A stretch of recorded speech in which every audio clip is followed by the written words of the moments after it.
Okay, so welcome to shop@stillsemotions.com, where I sell digital printable postcards by my great aunt Julie.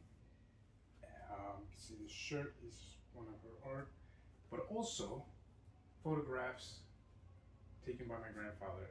And these are the 6 options you have on the store. You've got 2 unframed, 2 framed in walnut, and 2 framed in museum float. You have 2 sizes, 13 by 19 here, and 8 by 12. Now, this particular photograph over here is 8 by 18 because it's a panoramic photograph, and there may be some others like that. Starting off with the unframed 13 by 19, it's printed on Hahnemühle paper, photo rag, and it feels like a piece of cloth almost. It's made out of 100% cotton.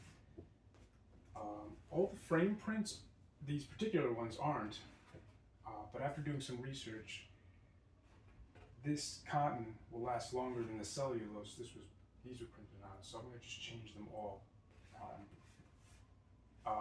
For the unframed, what you can do, and what I've done, is mount it with just blue tape.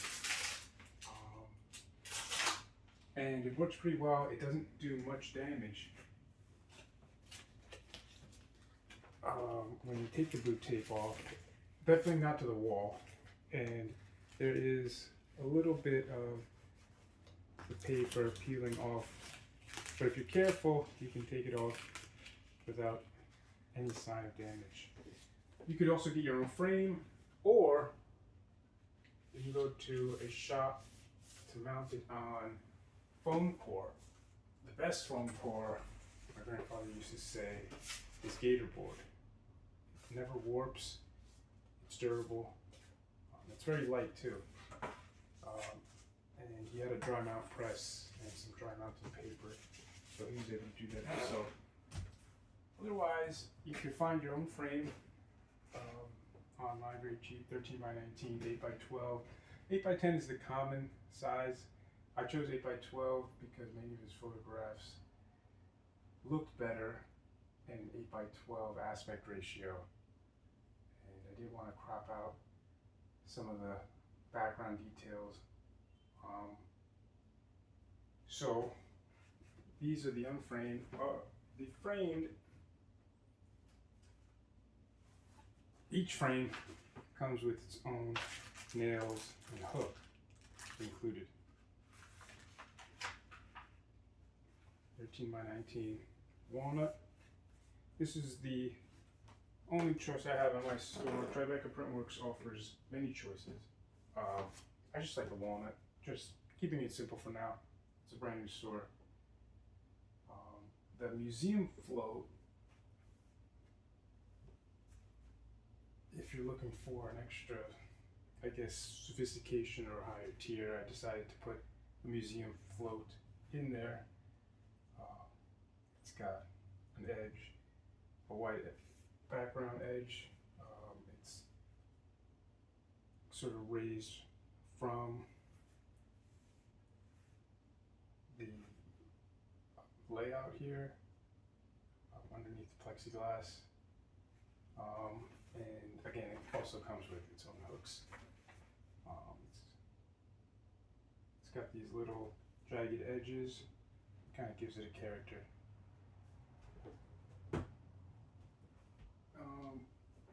When you get it, it'll probably look like this.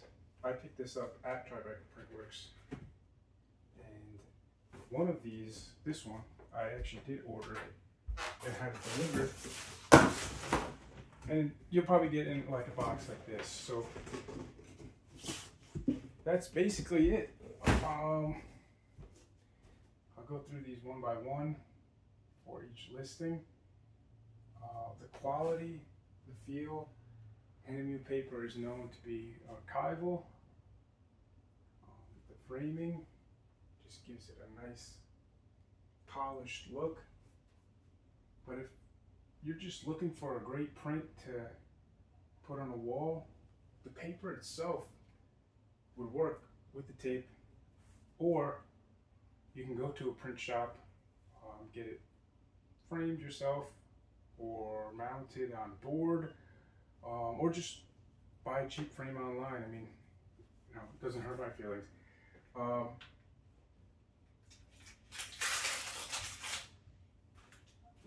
As for each photograph, I'll start with the 8x12 unframed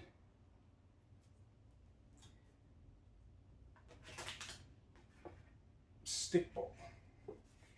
Now, this, I don't know when he took this photo, but it looks like the 70s, and I chose this photo to use as an example because it's a very simplistic photo for an 8x12 size, and it's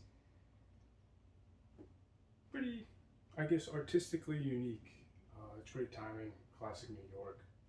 You know, stickball is something here that like, kids used to play in the city.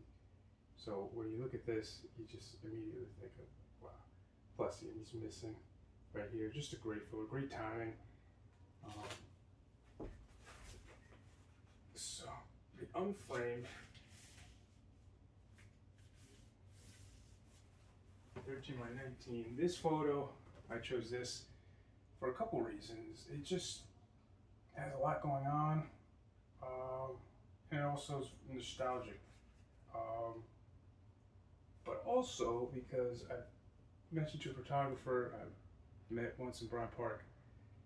I was interested in selling photographs. I showed him my website, or I showed him some samples, and he immediately reacted to this one. And I have a neighbor who also reacted to this because I'll print with the printer I have, Canon Pixel Pro 100, with some Epson paper, 13x19, and just place it in the hallway of the building I live in. And I've had a neighbor react to this photo, so I figured customer's always right. So yeah, and moving on to the walnut frame. A little backstory about the picture. It was taken August 1st, 1976. I have actually a video about finding a location where he shot it on YouTube. I'll put a link to that in the listing of this photo, the description. And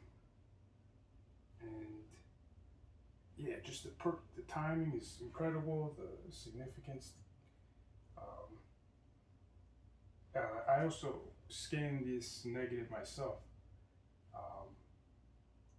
It's a negative, one of the negatives. All these photos were taken on a film camera, and he had scanned them, except for this one. I couldn't find that on his computer, but I did find the negative, and I scanned it at 6400 DPI on an Epson V850 Pro.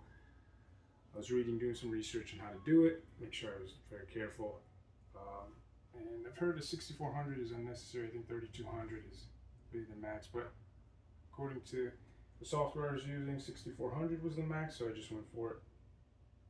I may scan it again, but it's got a lot of detail. You can see the N38A on the bottom right there, the fin.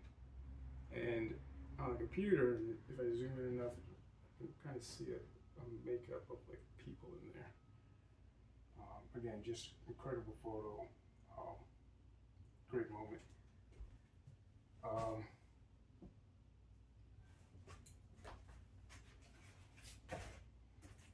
open this up right now. See if I have it in there. Yeah. I don't think I need one actually.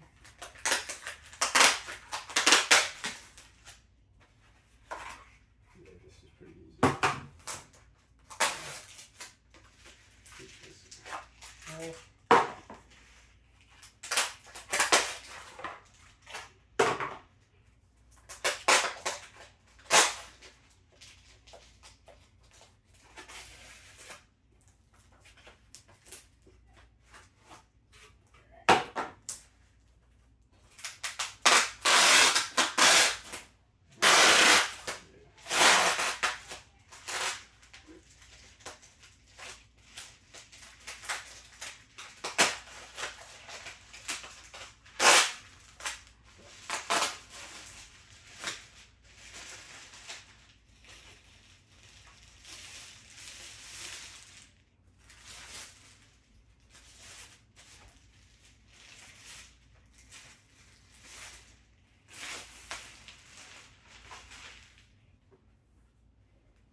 Brooklyn Bridge in Brooklyn. Just a cool angle. And I don't know what year. Definitely before the Twin Towers were built, because they would be right here. Pretty sure.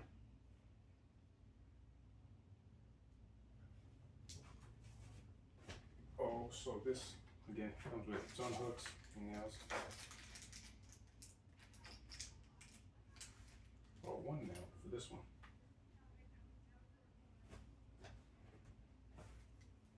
And small 8x12. When I first decided to which choices I make, because Tribeca Printworks offers many choices of sizes, frames, mediums, different papers to canvas.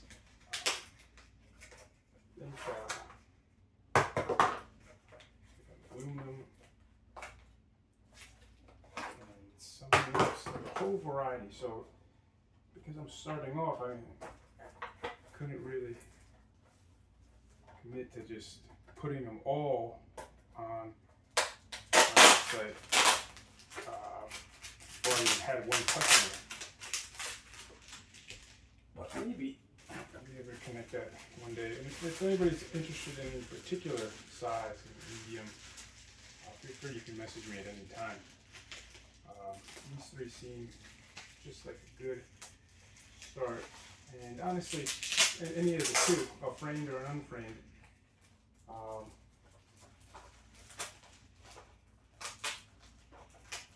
see here.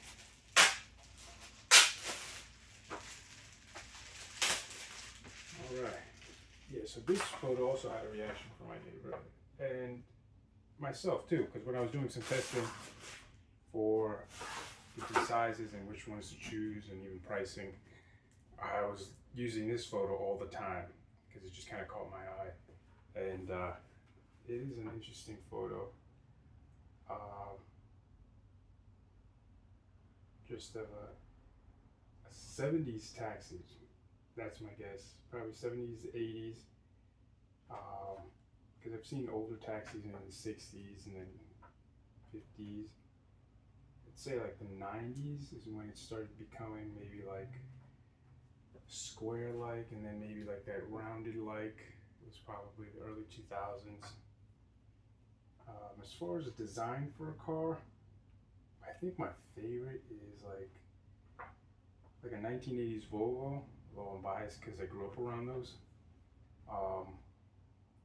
This style is cool though. It is kind of boatish, so the handling isn't the best, but there is sort of a nice feel, like that boat feel where you're kind of just cruising along.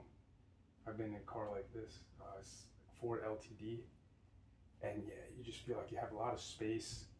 And yeah, a boat, it really does feel like you're just kind of cruising along. You don't have to worry about handling. It's not even a big deal, because it's just like you're cruising. You got, all the time in the world. You don't have to worry about like, okay, I gotta make this turn here. I don't know. There's just something about it. Maybe I'm not describing it the best, but I've never been in like a 60s, 50s kind of car. I've seen them at like shows, like Dairy Queen show when I was a kid in Quakertown.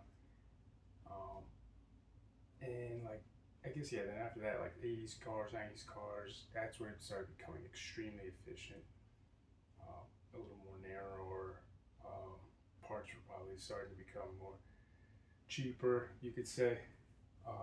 But this, I think, was the last time everything was basically built out of like hardware store material, where you could probably just go to the hardware store maybe and just like fix some things yourself. I wonder, let me see, what street is this on?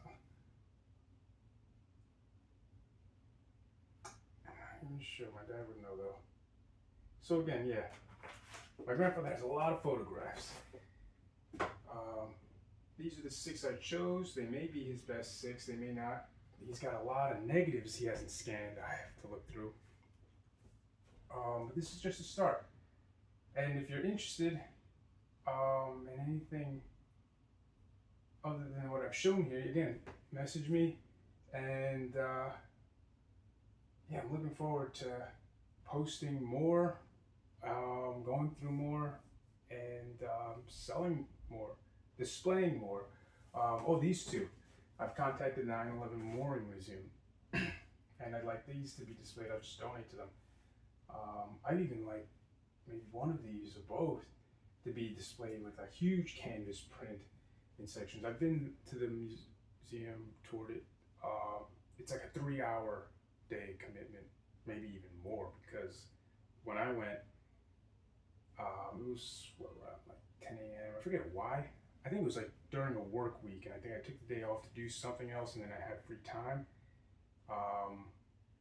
So I was downtown, and yeah, it was like 10 a.m.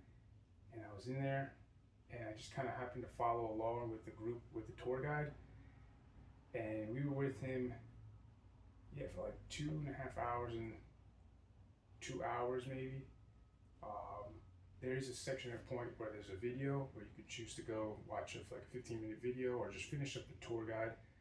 I suggest just finishing up with the tour guide, because then you can just go right back, because the video is always playing like every 15 minutes, then you can go online.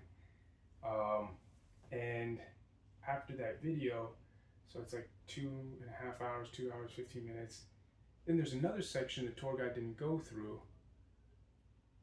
And there's basically, it's minute by minute, or like even like, yeah, like just minute by minute of the moments on 9/11, the time, the takeoff and everything, all the details. And then it goes into the history, a little bit of Al-Qaeda in one section. It's a whole section. And in that general section, where the tour guide wasn't shown, because it's not really necessary to have a tour guide in that section. And again, that also took like another hour for me. And I was kind of breezing through it, because by then it had been 2 hours. So really, if you want to really go through the 9/11 Memorial Museum, it might take a solid 4 hours. And there is a section where there are people who've taken family photos, and there's like postcards, I think, and things. I think this is where these belong, or just somewhere else in the museum. I've seen sections where, as soon as you're entering it, large prints. I think that would be awesome. Either way, yeah, I've already reached out, so let's see what happens. Yeah, my grandfather. Oh, this is July 4th, 1976. Yeah, both in 76. August 1st, July 4th, the Opsal Bicentennial. This is the Spanish ship Juan, I'm going to butcher this, Juan de, I'm just going to stop there. But it's a Spanish ship, and yeah, again, another great time, like right in the center of that. So, yeah, thanks for watching, and yeah, we'll see how many more prints there are to post and list, and let's see how many customers are interested in it. What great wall art. And very last thing, because again, circling back to the store in general, the digital printable postcards. Now, I may, in the future at some point, make these into postcards, just like Julie Smiling Cats, and they're digital printable postcards for personal use only, of course. And then also, who knows, maybe even ask Tribeca Printworks. And I'm laughing because Tribeca Printworks, they deal with photographs, photography. The greeting cards I have are just scanned digital greeting cards, but incredible art though. She was an animator, Popeye, Casper the Friendly Ghost. So I may just make the whole store digital printable postcards with options for a printing service. But that's for the future, maybe. All right, so thanks again for watching, and hope you can be one of my customers, one of my very first customers.